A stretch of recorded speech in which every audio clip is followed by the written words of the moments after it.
नमस्कार, जय श्री कृष्णा। स्वागत करता हूं मैं आपका अपने चैनल कुंडली शास्त्र में। मैं हूं एस्ट्रोलॉजर रतन सिंह। आज हम बात करेंगे धनु राशि वाले लोगों के लिए, चाहे धनु राशि हो चाहे धनु लग्न हो, दोनों में ही आप ये फला सकते हैं। कुछ विशेष है, विशेष ये है कि सभी ग्रहों के ऊपर हम बात नहीं कर रहे। मार्च के महीने में कई सारे परिवर्तन हुए हैं, उसमें हम 3 ग्रहों को ले रहे हैं, ठीक है। शनि को, सूर्य को और गुरु को।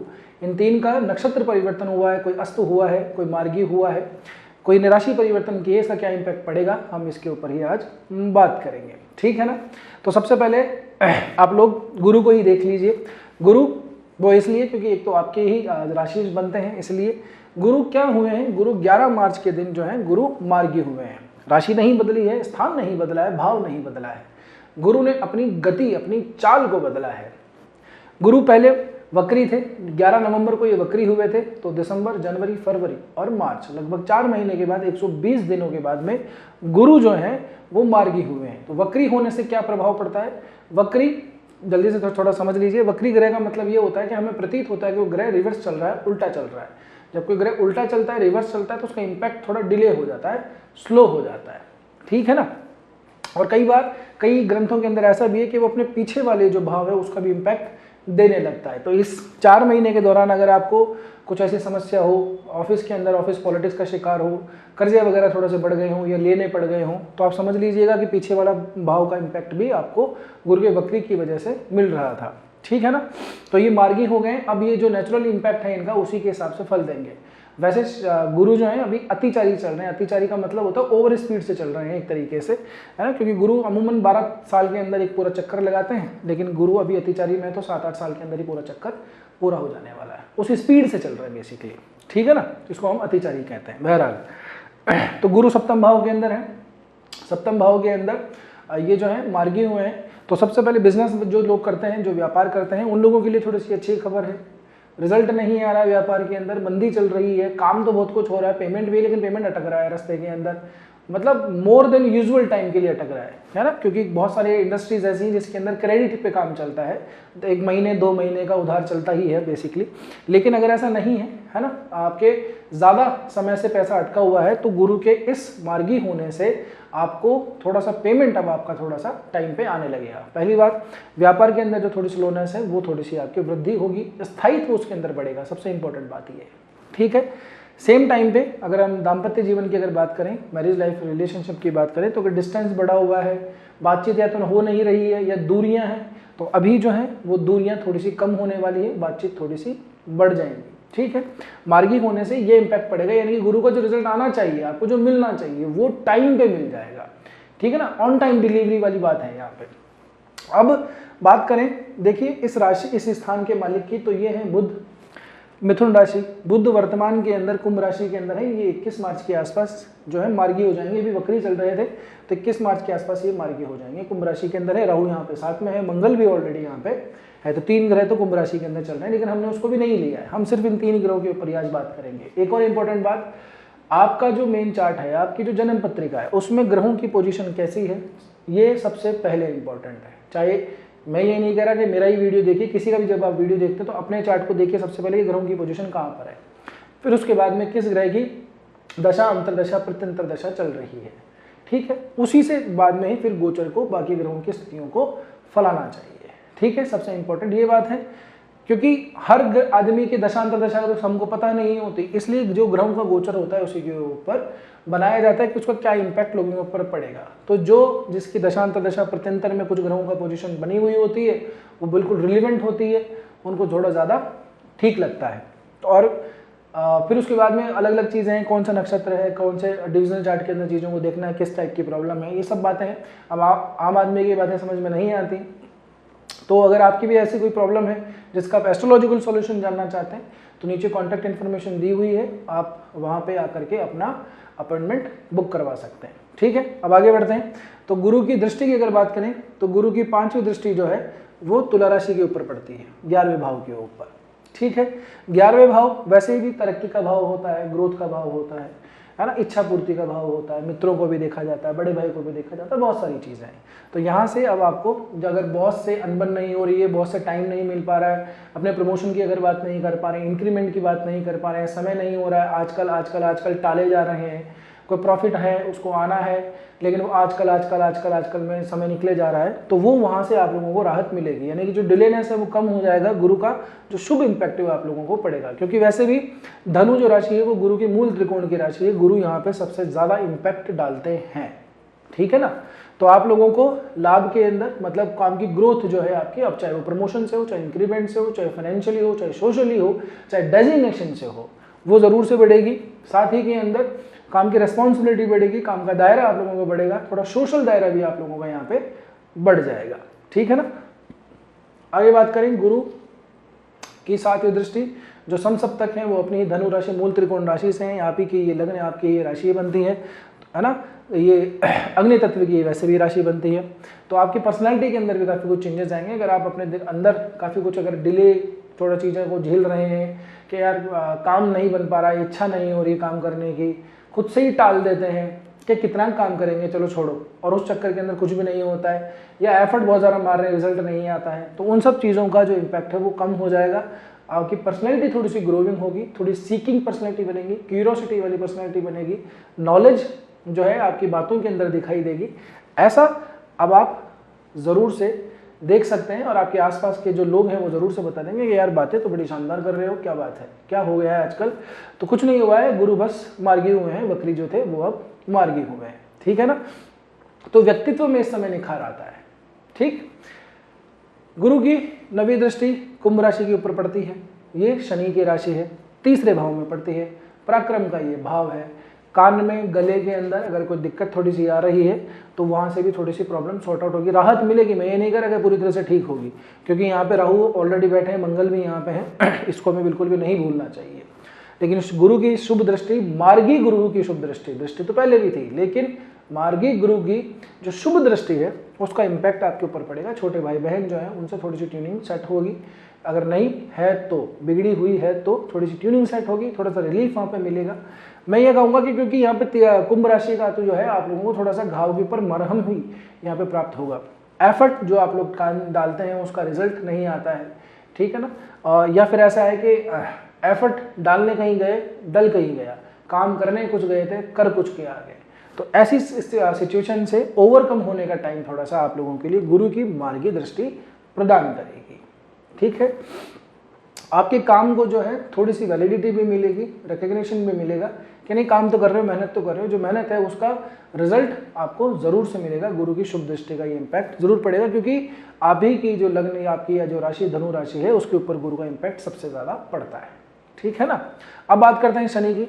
शनि स्वयं गुरु की राशि के अंदर है। देखिए गुरु का कितना इंपॉर्टेंस है, मीन राशि के अंदर है, जल तत्व की राशि है। गुरु स्वयं, शनि जो है वो ठंडे ग्रह, नपुंसक ग्रह माने जाते हैं वैसे तो, ठीक है। शनि चौथे भाव के अंदर है, तो शनि से अगर आप देखेंगे तो शनि आप लोगों के लिए दूसरा और तीसरा भाव रूल करते हैं, कारक माने नहीं जाएंगे यहाँ पे, ठीक है, क्योंकि दूसरा और सातवां वैसे मारक भाव माने जाते हैं, 3, 6, 8, 12 वैसे भी ठीक नहीं माने जाते, ठीक है।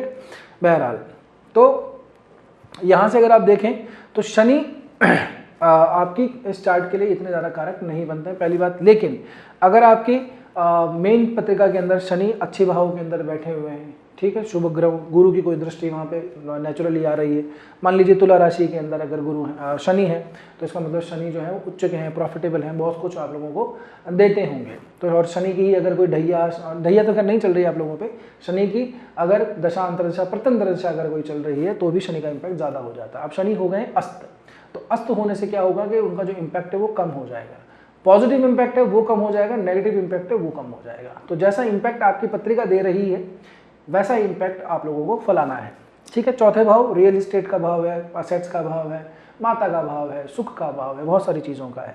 तो यहाँ से इस चीज़ों के अंदर अगर जो परेशानी झेल रहे हैं जो लोग, उनको राहत मिलेगी। शनि के अस्त हो जाने से शनि का इम्पैक्ट उनको कम प्राप्त होगा। मम्मी की अगर तबीयत खराब चल रही तो उसमें तबीयत में थोड़ा सा सुधार होगा। प्रॉपर्टी का डिस्प्यूट चल रहा है तो उसके अंदर भी आप लोगों को थोड़ी सी रिलीफ मिलेगी। जो टेंशन वाली जो चीज़ थी वो अब थोड़ी सी कम होगी अगले 40 दिनों के लिए, ठीक है ना। साथ में अब यहाँ पे सूर्य भी बैठ गए हैं। शनि और सूर्य का मिलन इतना ज़्यादा अच्छा नहीं माना जाता। सूर्य जो है वो 18 मार्च को उत्तर भाद्रपद नक्षत्र में जाएंगे। उत्तर भाद्रपद नक्षत्र में शनि ऑलरेडी अभी बैठे हुए हैं। 18 मार्च से 31 मार्च के बीच में ये उत्तर भाद्रपद में रहेंगे। 25 मार्च का एक दिन आएगा, इस तिथि को थोड़ा सा नोट डाउन कर लीजिएगा। ये 25 मार्च का जो दिन है, यहाँ पे ग्रहों की हम कहते हैं अंशात्मक युति, यानी शनि और सूर्य जो है वो डिग्री वाइज बिल्कुल क्लोज हो जाएंगे, सेम डिग्री के ऊपर अलाइन होंगे। तो 25 मार्च के दिन थोड़ा सा स्पेशली ध्यान रखिएगा। ऐसे समय के अंदर अपनी माता का हेल्थ का थोड़ा स्पेशली ज़्यादा ध्यान रखना है। कोई इन्वेस्ट करने से 10 बार पहले सोच लेना, पहली बात तो करना ही नहीं है, ठीक है ना। कोई रियल एस्टेट के अंदर कुछ काम करना है या कोई इन्वेस्ट करना है, कोई प्रॉपर्टी, दुकान, मकान, घर, कुछ भी अगर ऐसा कुछ है तो उसको 25 मार्च के दिन तो थोड़ा सा छोड़ दीजिएगा। घर में भी थोड़ा सा ऐसा हो सकता है कि थोड़ी अशांति बनी है, थोड़ा सा कलेश वगैरह हो जाए, छोटी छोटी बात पे कोई झगड़ पड़े, तो चीज़ों को थोड़ा सा सॉर्ट आउट करके रखिएगा। ये 25 मार्च की स्पेशली डेट मैं आपको बता रहा हूँ। आगे अगर बात करें तो शनि की दृष्टि आप लोगों के लिए कहाँ पड़ रही है? छठे भाव के ऊपर पड़ती है, वृषभ राशि के ऊपर। अगर देखेंगे तो मंगल की भी चौथी दृष्टि यहाँ पे पड़ रही है, तो छठा भाव भी काफ़ी कुछ ज़्यादा आप लोगों को प्रभावित हो रहा है। अब यहाँ से अगर आप लोगों को वर्क प्लेस के ऊपर, ऑफिस पॉलिटिक्स अगर आप झेल रहे हैं, वर्क इन्वायरमेंट थोड़ा सा बिगड़ा हुआ है, कुलीग से नहीं बन रही, आने जाने में देर लग रही है, काम टाइम पे नहीं हो पा रहा है, वर्किंग जो प्लेस है वो थोड़ा डिस्टर्बिंग लग रहा है ना, तो वहाँ पे आप लोगों को थोड़ा सा रिलीफ मिलेगी, क्योंकि शनि का जो इम्पैक्ट है, नेगेटिव इम्पैक्ट, वो कम हो जाएगा, ठीक है ना। इसके अलावा फाइनेंशियल कंडीशन के हिसाब से अगर मैं बात करूँ तो थोड़ा सा शनि की वजह से तो थोड़ी सी राहत आप लोगों को मिलेगी।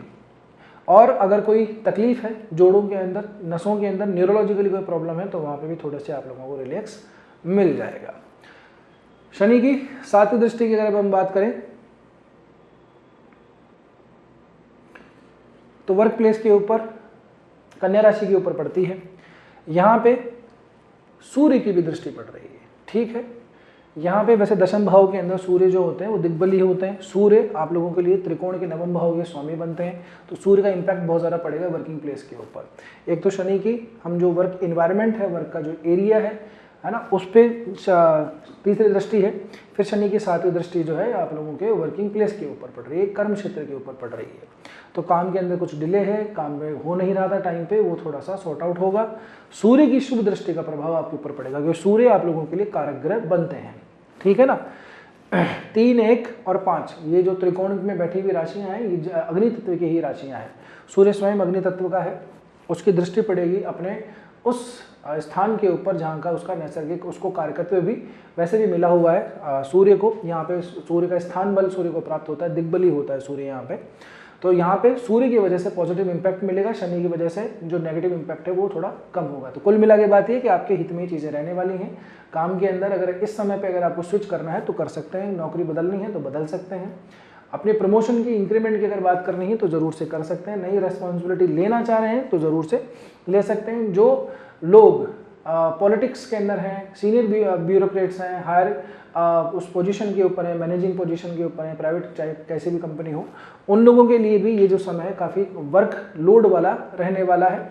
और यहाँ पे ऐसा होगा ज़रूर से कि आपको अपने जो सीनियर हैं उनका सपोर्ट थोड़ा ज़रूर मिलेगा, उनसे मीटिंग ज़रूर आप लोगों की होगी।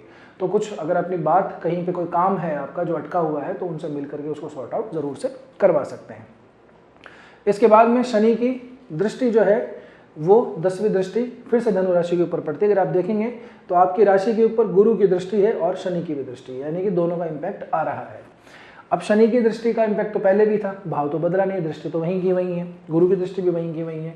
गुरु की मार्गी दृष्टि होने से पॉजिटिव इम्पैक्ट बढ़ गया है, शनि के अस्त होने जाने से नेगेटिव इम्पैक्ट कम हो गया है। तो कुल मिलाकर के आपके लिए अभी जो समय है वो काफ़ी ज़्यादा बेटर, काफ़ी ज़्यादा अच्छा होने वाला है आने वाले दिनों में।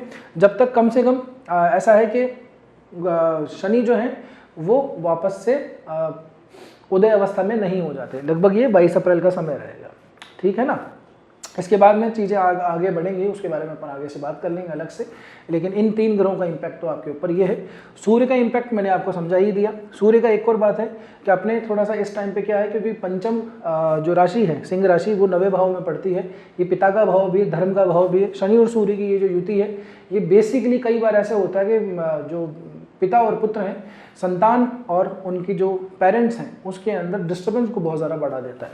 ये भाव वैसे भी माता का है, वो भाव थोड़ा पिता का भाव भी माना जाता है, कुछ लोग 10वें भाव को भी काउंट करते हैं। बहरहाल तो अपने माता पिता, अपने गार्जियंस, अपने पेरेंट्स से बना के रखिएगा। इस समय पे डिस्टर्बेंस हो सकता है, छोटी मोटी बात पे ईगो बीच में आ सकता है, एरोगेंस बीच में आ सकता है, आइडियोलॉजिकल डिफरेंसेस हो सकते हैं, बात आप वो कहें वो ना समझे, आप कहें आप ना समझें, तो इन चीज़ों की वजह से रिलेशनशिप को थोड़ा सा ख़राब नहीं कर लेना है। एक और बात, ऐसे टाइम के अंदर आप लोगों को थोड़ा सा हेल्थ का भी ध्यान रखना है, ना सिर्फ अपनी मदर का बल्कि अपने फादर का भी हेल्थ का ध्यान रखना है।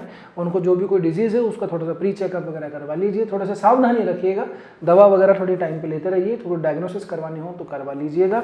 तिथि जो मैंने बताई है 25 मार्च की, ये इसका स्पेशली ध्यान रखिएगा, खास करके अपनी माता की तबीयत का, अपने पिता की तबीयत का थोड़ा सा ध्यान रखिएगा। इस समय इन्वेस्टमेंट करने से थोड़ा सा आप लोगों को बचना चाहिए, ठीक है ना। ये सावधानी रखनी है। इन चीज़ों को अगर एक आदमी भी फॉलो करता है और किसी बड़े परेशानी से अगर बच जाता है तो वीडियो बनाने का उद्देश्य पूरा हो जाता है।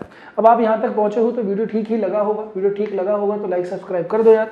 मेहनत थोड़ी सी लग जाती है, अगर आप देखेंगे तो इसमें ना तो कोई स्क्रिप्ट होती है, स्क्रिप्ट होती तो इसमें एडिटिंग भी हो जाती, एडिटिंग है नहीं, रॉ वीडियो की तरह आपको दिखाई दे रहा है, तो थोड़ा सा ऐसा है कि प्रिपेयर करना पड़ता है। तो कुल मिला के बात यह है कि अगर आप थोड़ा सा सब्सक्राइब वगैरह कर दें, चैनल को लाइक कर दें, अच्छा सा कमेंट कर दें, तो थोड़ा सा मोटिवेशन मिलेगा, आगे टाइम पे भी वीडियो आपको मिलती रहेंगी, ठीक है ना। एक और रिक्वेस्ट है आप लोगों से, वीडियो को जितना हो सके उतना हाइप जरूर से कर दीजिएगा, ये आपसे विनम्र निवेदन है मेरा। हाइप जरूर से कर दीजिएगा, कमेंट सेक्शन में जाएंगे, वहाँ पे स्वाइप करेंगे, वहाँ पे हाइप का ऑप्शन आएगा, वीडियो को हाइप जरूर से दे दीजिएगा, ठीक है ना। तो बस आज की वीडियो में इतना ही, मिलते हैं अगले वीडियो में, तब तक के लिए स्वस्थ रहिए, मस्त रहिए, अपना और अपना का ध्यान रखिए। जय श्री कृष्णा, जय श्री राम, हर हर महादेव, जय गौरी शंकर।